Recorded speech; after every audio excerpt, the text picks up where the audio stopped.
मुंबईमधील प्रसिद्ध गणपतींपैकी एक असलेल्या लालबागच्या राजाची आज पहिली झलक दाखवण्यात आली आहे।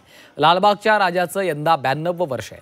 यंदा तिरुपती मंदिराच्या राजमहलाची प्रतिकृती साकारण्यात आली आहे। राजाची पहिली झलक पाहून भाविकही प्रसन्न झाले। लालबागच्या राजाचं मुखदर्शन फक्त झी24 तासच्या प्रेक्षकांसाठी।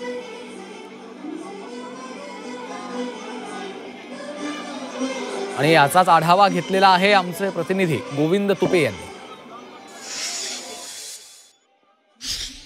प्रथम दर्शन सोहळा जो आहे तो पार पडलेला आहे आणि एकूणच या वर्षीच्या या राज्याची काय वैशिष्ट्य आहेत, काय नेमका देखावा साकारलेला आहे, या सर्व अनुषंगाने बोलण्यासाठी मंडळाचे अध्यक्ष बाळासाहेब कांबळे आपल्यासोबत आहेत की या 92वे वर्ष आहे।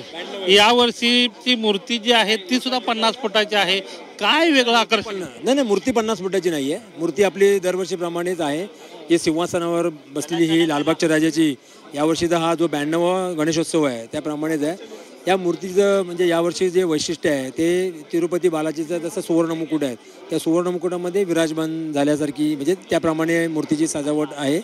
आणि बाप्पा जो बसलेला आहे हा सुवर्ण महल या ठिकाणी साकारण्यात आलेला आहे। यामध्ये बाप्पाची मूर्ती दिसलेली आहे ती अतिशय वात्सल्यपूर्ण मांगल्यम मूर्ती आणि ज्या मूर्तीला बघूनच खऱ्या अर्थाने आपल्याला एक वेगळी भावनेचा एक बांध आपल्याला आतमध्ये उरामध्ये निर्माण होऊ शकतो।